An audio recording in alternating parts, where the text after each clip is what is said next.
O Mirella Convida de hoje tem um prazer de entrevistar uma super mulher, empresária, proprietária da galeria Paulo Darzé, mãe de Alícia, de 3 meses. Hoje a minha entrevistada é minha amiga Thaís Darzé. O prazer é todo meu, amiga. Ai, tô super feliz. Eu também, abri já falando da minha pequena, então já me derreteu, o coração não aguenta, né? Oh, que lindo. E eu queria começar, Thay, você explicando um pouco como começou, né, o projeto. A galeria tem uma história bastante curiosa. Ela foi fundada em 1983 e, por coincidência ou não acredito em coincidências, acredito em destino, é no mesmo ano que eu nasci. Então, o projeto da galeria ele é gestado junto com a minha gestação. Enquanto minha mãe me gesta, a família gesta o projeto da galeria, né? O nascimento de uma nova empresa que se torna hoje uma empresa familiar. Meu pai trabalhava com o pai dele, com movelaria, com lojas de móveis. Tinha uma loja na Rua Chile, aqui em Salvador. E, por essa razão, ele acabou fazendo muitas negociações com artistas.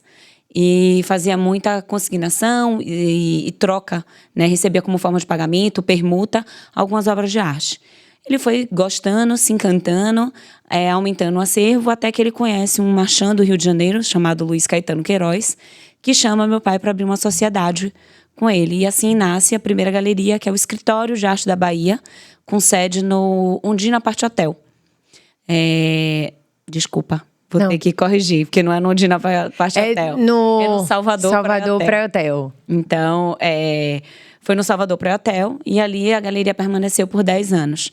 Em menos de um ano, essa sociedade ela se desfaz e meu pai segue o caminho dele sozinho, porque meu pai ele se encanta de tamanha forma pelo universo artístico, por lidar com os artistas, por comercializar, por acreditar naquele negócio, que ele reinvestia tudo e esse sócio estava mais preocupado em viver a vida, em gastar. E ele queria gastar, mas ele queria gastar com obras. E aí ele foi construindo esse acervo e hoje a gente completa, nesse ano a gente vai completar 40 anos de atividade ininterruptos. Então você nasceu nesse mundo da arte. Como foi Thaís entrando nesse mundo? Uma criança? Uma criança, não, um bebê ainda. Um bebê. Eu não sei datar, né? Eu não sei separar a minha vida desse universo. Desde que eu nasci, eu tive realmente um privilégio enorme, principalmente se tratando da realidade brasileira, em que a gente não tem uma educação formal, a gente não tem um olhar voltado para as artes visuais ainda. Eu acredito muito num futuro melhor nesse sentido. A gente não tem uma formação muito voltada, a gente não tem o hábito de frequentar tantos museus e exposições. E eu tive esse privilégio de crescer numa família em que tudo sempre estava voltado para o calendário artístico. Então, desde as exposições que aconteciam na cidade, desde as viagens que a família planejava, tudo estava sempre voltado para o calendário das artes plásticas, além do privilégio de crescer dentro de ateliê de grandes artistas, de ter conhecido o Caribé, de ter convivido com Jorge Amado, com Calazans. Desde que eu sou pequena, esse sempre foi o meu cenário, o mundo que girava em torno de mim. E quando foi que seu pai falou assim: Thaís, agora é sua vez? Você agora. Um dia. Esse Sério? Esse dia existiu. Olha, que essa pergunta não tava no script, juro. Esse dia de fato existiu, assim. Eu sempre tive muita sensibilidade. Desde pequena, ele sempre fez muitas brincadeiras comigo. As brincadeiras entre eu e meu pai era sempre: vamos adivinhar que artista era esse? E para mim era sempre uma delícia identificar, né? Olhar o traço e dizer: não, esse é um Caribé, não, esse é um Ademir Martins, não, é um Calazans. Isso é sempre uma brincadeira de pai e filho, desde pequenininha. E eu me formo em publicidade, aqui em Salvador, e trabalhei no mercado, trabalhei em grandes agências e vinha bem dentro dessa área. Gostava muito do que fazia, ainda assim tem uma relação muito grande, né, com o campo do sensível, com a criatividade. Então, eu gostava muito de trabalhar com publicidade, sim. E aí, recebi uma proposta para ir trabalhar em São Paulo, numa grande agência. E aí, quando esse dia chegou, ele me chamou para conversar. Ele falou: veja bem, eu acho que você faz o perfil da galeria, você tem muito talento, você gosta de comércio, você não quer vir fazer um teste comigo, não? E aí, eu falei: eu parei, pensei, eu fiz: tá bom, eu vou lhe dar 1 ano. Se der certo, a gente segue. Porque na minha cabeça, assim, 1 ano era o tempo que eu teria de testar e também não teria nenhum prejuízo para minha carreira caso eu decidisse que aquilo não era o ideal para mim. Então, para mim foi muito bom começar a trabalhar com ele. Até hoje a gente está junto, vou completar 18 anos, né, de parceria à frente, né? A gente hoje dirige a galeria juntos. É isso que eu queria te perguntar. Como é trabalhar com seu pai? Seu chefe? Pra mim é maravilhoso. Seu sócio, talvez, enfim. Pra mim é maravilhoso, assim, a gente tem uma sintonia profissional, pessoal, sem dúvida, e profissional a gente é muito afinado.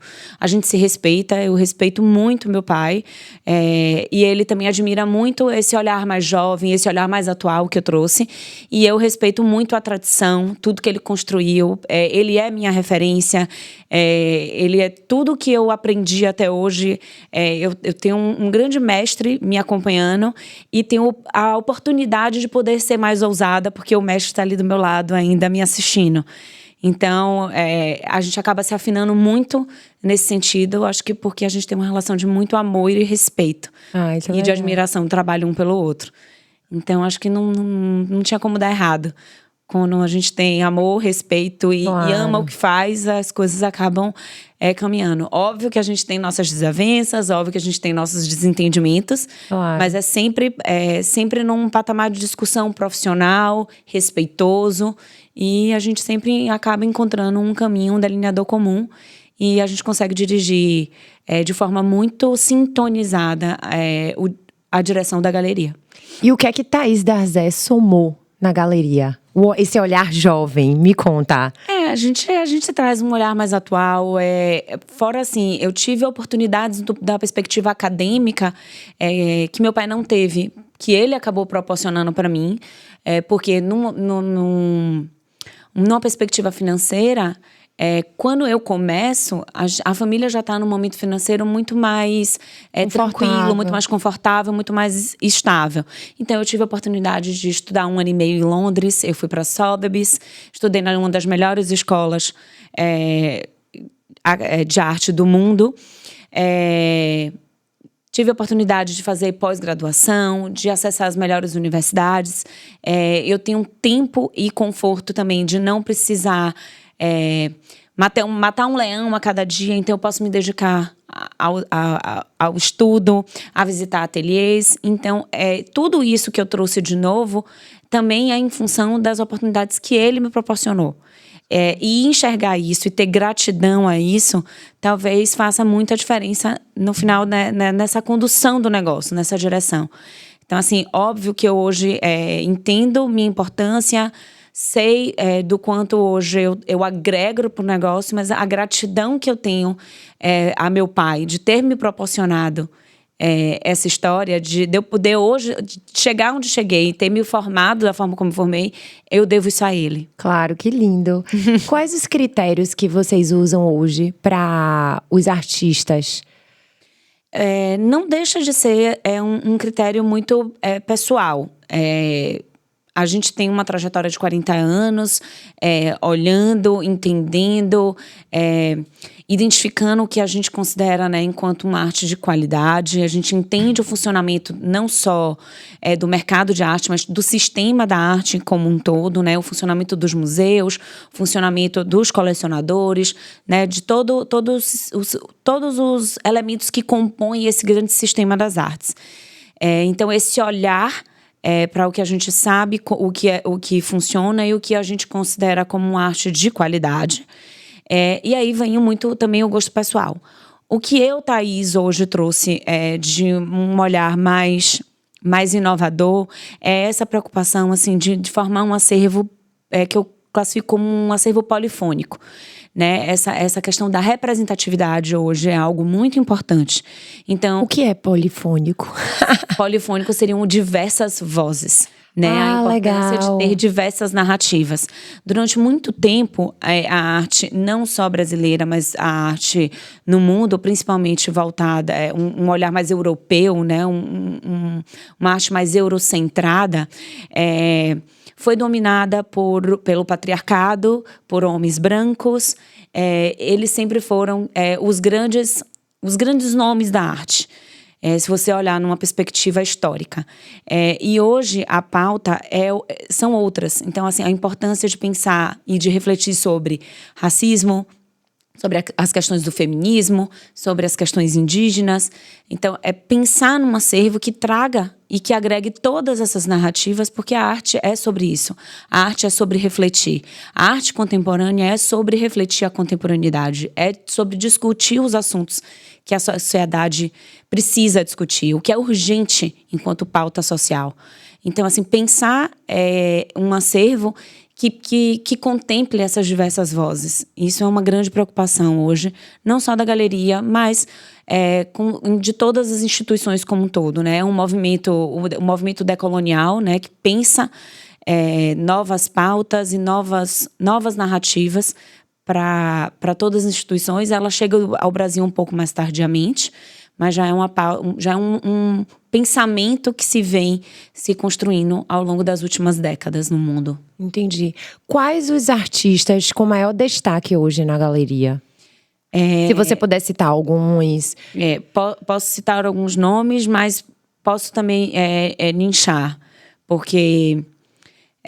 Vamos dizer os jovens. Exatamente, porque senão eu ia dizer, a gente tem uns grandes nomes já de artistas já estabelecidos, né, com um mercado já consolidado. Então, a galeria tradicionalmente sempre representou grandes nomes do cenário nacional.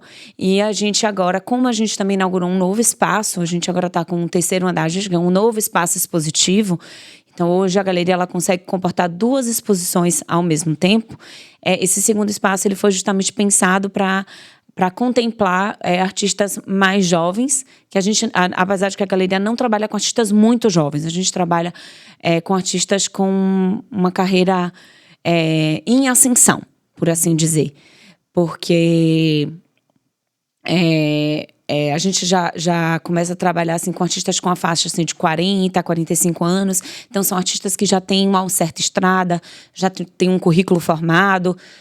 São promissores. Exatamente, são artistas promissores. Recentemente, eu posso citar alguns nomes assim, que eu acredito muito. Uma mulher chamada Nádia Taquari, que já não é tão jovem assim, já é uma artista muito estabelecida, mas é um nome local e eu tenho uma relação pessoal de admiração enorme pelo trabalho dela. Inclusive, assinei a curadoria da última exposição dela junto com a Aisson Heráclito e foi um prazer enorme. Anderson AC, que também é um artista nesse mesmo patamar, assim, já não é um artista... Como eu te falei, a gente não trabalha com artistas assim tão jovens. Iniciantes. Não. Ainda saindo da universidade, apesar de ter uma moçada muito boa saindo, né?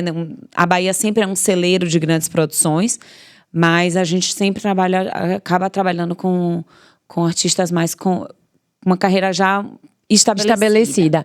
Isso eu ia te perguntar. A Bahia é um celeiro de grandes artistas? Com certeza, absoluta. Acho que a gente sempre teve a gente sempre foi um polo, a gente é um polo de criatividade, né? A Bahia, por si só, a economia criativa do estado é algo que sempre foi destaque. E não é diferente, seja na música, seja na dança e nas artes visuais também. Então, tradicionalmente, a gente sempre teve grandes nomes. Infelizmente, a gente tem algumas lacunas no decorrer da história, e geralmente por razões políticas, né, que privilegiam menos determinadas ações que fomentam muito as artes visuais. Então, tem períodos que se o salão de arte foi extinto, como os museus se relacionaram e foram geridos durante determinado período, isso impacta muito nessas produções, porque o artista, além de um gênio criativo, ele também tem uma vida, então ele precisa viver, ele precisa pagar conta.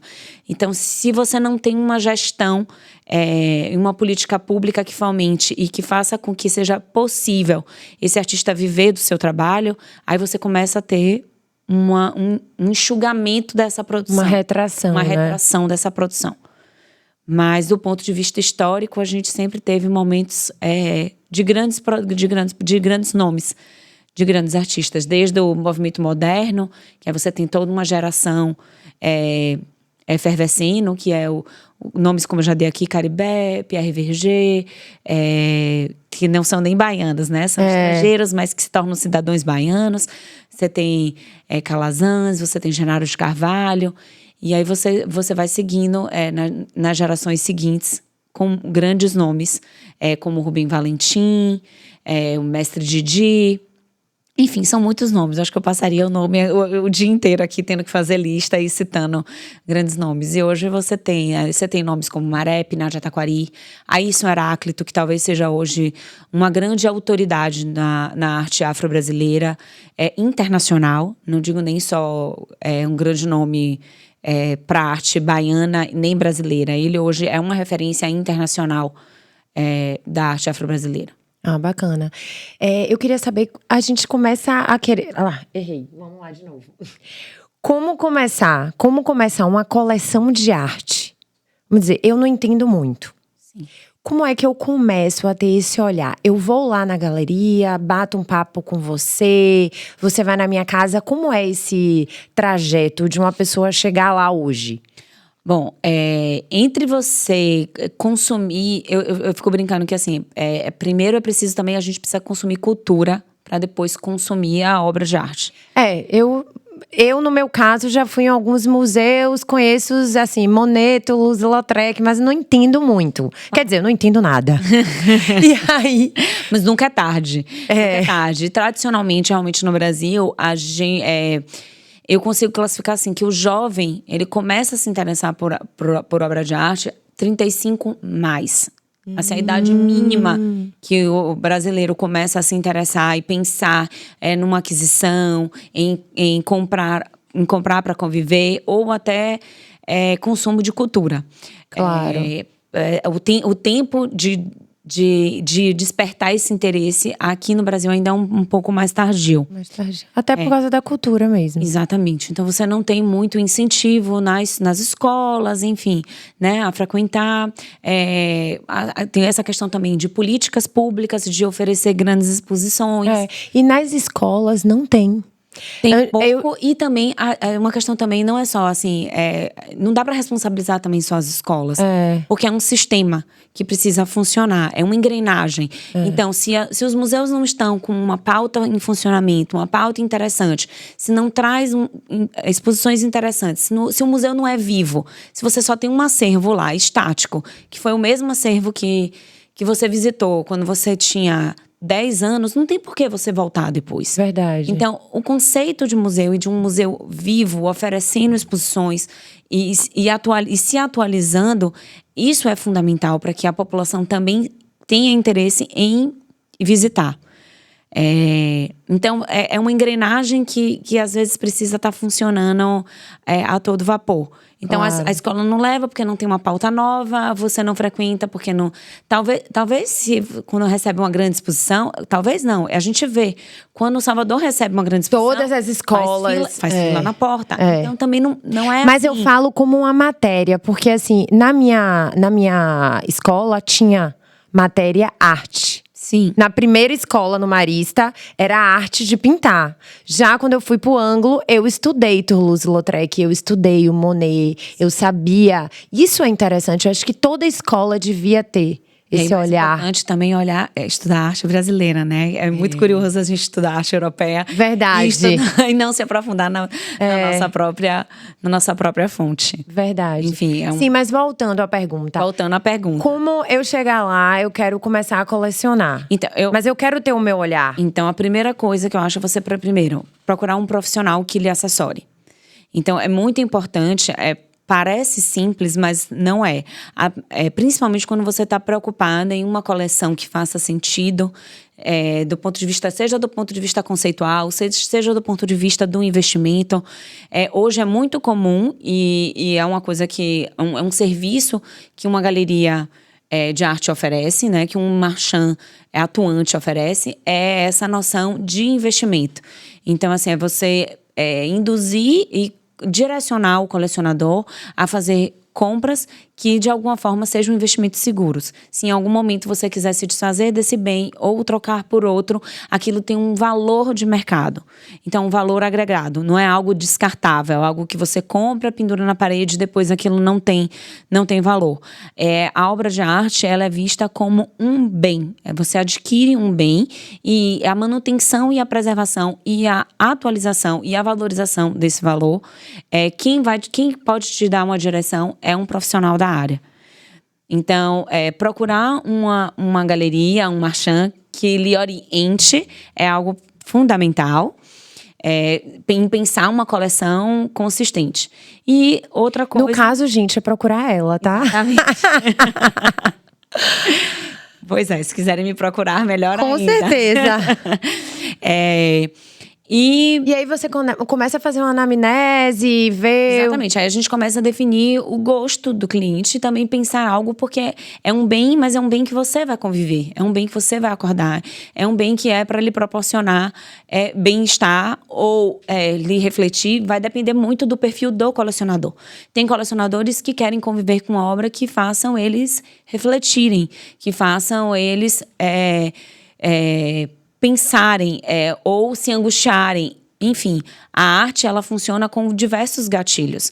E vai depender muito do gosto e da direção que cada um quiser dar para a coleção. Outras pessoas só querem conviver com algo que lhe deixem alegres, que lhe deixem felizes, que conviva com o belo. Outros pensam numa coleção do ponto de vista cronológico. Outros vão querer uma coleção mais temática. Vai ter gente que vai querer colecionar só arte indígena, só arte negra. Outros vão querer só colecionar fotografia. Então, a gente vai entender qual é o perfil desse colecionador e vai direcionando. Arte baiana, ou pessoas que vão querer só investir, eu só quero um investimento só em jovens artistas e vamos ver o que é que dá. Isso envolve um maior risco? Sim, sempre. Às vezes eu gosto até de estabelecer uma comparação, fica mais fácil para entender, uma comparação que não se compara, mas é uma forma de compreensão. Uma coisa é você fazer um investimento e apostar num terreno muito distante do centro da cidade. Então, você vai pagar muito mais barato e a chance dele ter uma explosão de valorização é menor ou então vai demandar mais tempo. Outra coisa é você já comprar um empreendimento no centro da cidade, bem localizado. Você vai gastar um valor muito maior. Também o risco daquilo desvalorizar ou não ganhar preço é muito menor. Então, é essa relação, né, entre aporte e valorização que envolve o mercado de arte. O mercado de arte também tem uma lógica de funcionamento, a forma com que as obras valorizam. A gente tem um funcionamento de um mercado estruturado. Então, tem muito a ver com o currículo do artista, com a trajetória, quais as coleções importantes que aquele artista já faz parte, quais foram os museus e instituições que o artista já expôs. Isso tudo é uma trajetória que define e que agrega valor. Então, uma coisa é o preço, outra coisa é o valor. O valor, ele é formado, né? Esse valor, ele é formado ao longo da trajetória do artista. Senão, seria mercado de ações, mercado de valores. Eu já ia perguntar. Não é bolsa de valores, não é tipo bolsa de valores. Não, é bolsa de valores.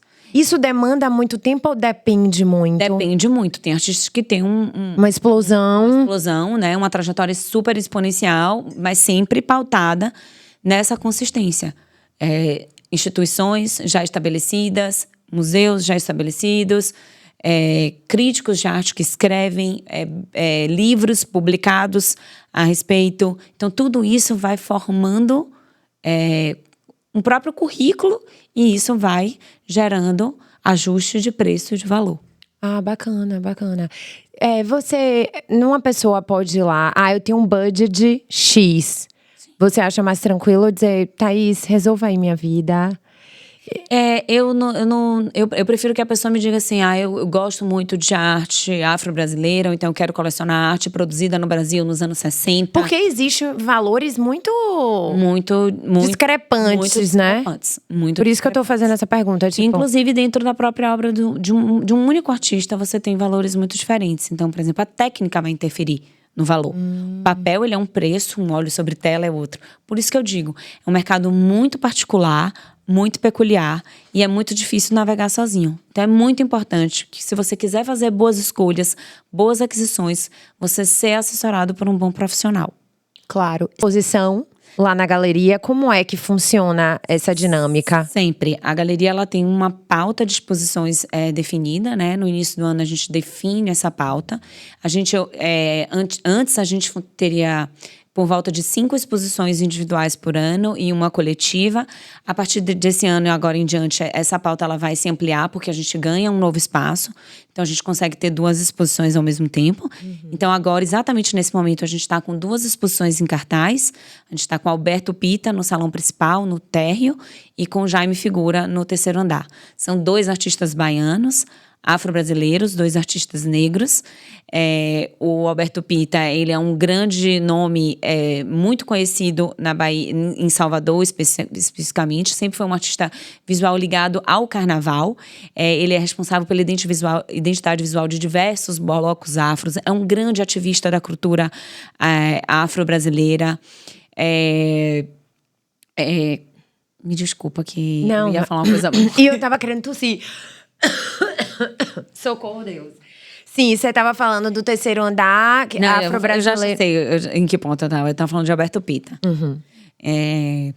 Ele é um grande ativista, é um dos idealizadores e fundadores do Cortejo Afro. É um grande movimento também que acontece em Salvador, que é a Alvorada dos Ojás, durante o Dia da Consciência Negra, também foi idealizado por ele. Então, é um grande artista e as suas telas, nesse momento, podem ser visitadas. E no terceiro andar é o Jaime Figura, que é um artista de performance, um artista que a performance e a sua vida se fundem. Muita gente já teve a oportunidade de vê-lo circulando pelas ruas de Salvador, usando grandes indumentários. Ele está sempre mascarado e usando como se fossem armaduras mesmo de ferro. E essas vestes acabam se virando obras, virando trabalhos, e elas estão todas em exposição no terceiro andar. Então aproveite e convide todo mundo. Vai até que dia? Como é que funciona? As exposições elas vão ficar até o dia 18 de fevereiro. A entrada é gratuita. E o horário de funcionamento da galeria é de segunda a sexta, de 9 às 19, e sábado, de 9 às 13. Procurem Thaís. Ô, Thaís, eu comecei, né, a entrevista falando de sua pequena, de 3 meses. O olhar dela brilha. Como é se dividir agora, né? Você sempre foi muito dinâmica, gravidez inteira. Mas agora ela nasceu, né? Aí tem a demanda. Como é essa situação, assim, pra você como mulher profissional e agora mãe? Não é fácil. Se eu disser que é fácil, é uma mentira. Essa super mulher, ela não existe. É porque as pessoas romantizam muito a maternidade. E aí eu quero que você divida isso aqui, porque eu participei da sua gravidez e você foi uma grávida incrível. Até o último momento você fazia exercício. É muito fácil. Enquanto tá aqui dentro, que você carrega pra todo canto, é muito fácil. Enfim, realmente, minha gravidez foi muito tranquila e me proporcionou me manter ativa. Eu não tive nenhuma restrição, tive muita saúde durante a gravidez, mas depois que o bebê chega, ela tem outras demandas, um outro tempo. Eu realmente me afastei. No primeiro mês eu fiquei 100% ausente. Me dedicar ausente para o trabalho, claro. E 100% dedicada a ela. Minha filha, ela foi muito desejada, ela é muito amada. Então, eu acho que também na vida a gente tem que estabelecer prioridades.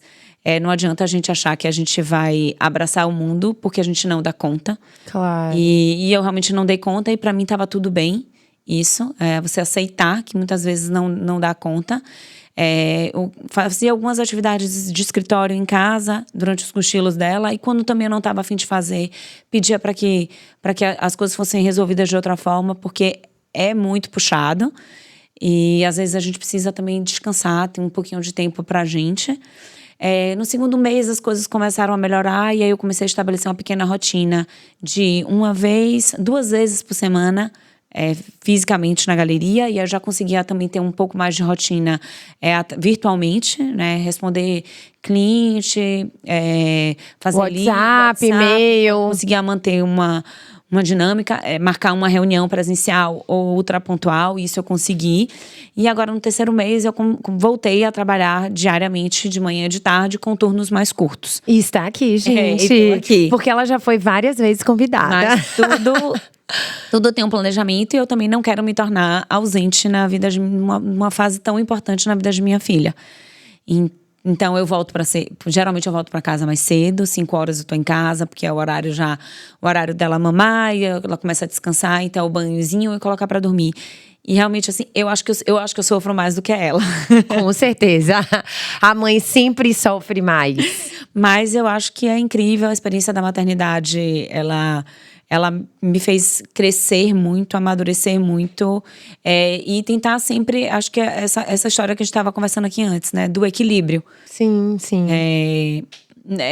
Eu não estou na minha plena forma profissional, porque hoje eu acabei de me tornar mãe e eu quero estar na minha plena forma de mãe. E tá tudo bem. Claro. E quando ela tiver um pouco mais de autonomia, eu vou conseguir recuperar a plena forma profissional. Mas entender isso, aceitar isso, é muito importante para que a gente não se agrida. Acho que a mulher ela acaba se agredindo porque ela não tem como dar conta. É esse romance de achar, daqui a um mês eu tô trabalhando e a vida muda e a gente tem que fazer escolhas. Mas eu escolhi ter a Alicia. A Alicia para mim foi uma decisão, foi uma escolha. Ela veio no momento em que eu queria ser mãe. Então, se eu decidir, eu tenho que aceitar isso e encontrar um equilíbrio. Então, você ter essa consciência de que a gente nem sempre tá em plena forma de tudo, tá tudo bem. Com certeza. Mas eu me sinto em minha plena forma, porque hoje minha plena forma é a maternidade. Estar com ela, a maternidade. A Thaís mãe agora, porque você disse, a gente estava conversando antes, que você é super sensitiva, esse olhar, né, desde pequena. Estar mais sensitiva agora? Sem dúvida nenhuma. Isso melhorou em você? Melhora muito. Acho que aflora, né? Aflora. A gente fica… aflora a sua percepção, seus sentidos. Em compensação, isso também precisa ser cuidado. A mulher ela precisa cuidar disso, porque a gente também fica muito sensível para questões negativas. Então, é um momento que se requer muito autocuidado. A gente precisa de uma rede de apoio. Você precisa conversar e dialogar com o seu companheiro, né? Se for o caso, existem mães também que decidem ter uma maternidade independente, e aí são outras realidades. No meu caso, eu dialoguei muito com o meu companheiro para ter esse apoio, para ele entender que eu estaria diferente, para ele entender que eu estaria mais sensível. Mas o sexto sentido da gente fica muito diferente. Você sente o cheiro de tudo, a sua forma de sentir aromas, de escutar um tom de choro, de uma previsibilidade, de entender o que está acontecendo. É mágico, né? É mágico. É incrível. E para você que vive nesse mundo da arte… No mundo sensível, eu tenho certeza que… Eu acho que vem um futuro aí ainda mais aguçado pela frente. Eu acho que vai agregar muito mais. Com certeza. Tá, e para finalizar, tem algum livro, alguma coisa que as pessoas, filmes, sei lá, que as pessoas possam começar a consumir mais… para poder ter um olhar mais apurado para a arte? Ou até museu, não sei, tô aqui… Minha grande recomendação mesmo, assim, para quem se interessa, é passar a frequentar exposições. Acho que assim, sentar e ler um livro de forma didática é muito para quem está envolvido de uma forma mais técnica e profissional dentro do segmento. Acho que é muito enfadonho. Agora, existem pequenos cursos que podem ser feitos. Existem algumas pessoas aqui em Salvador também que fazem visitas guiadas, que é um serviço que eu acho que é interessante.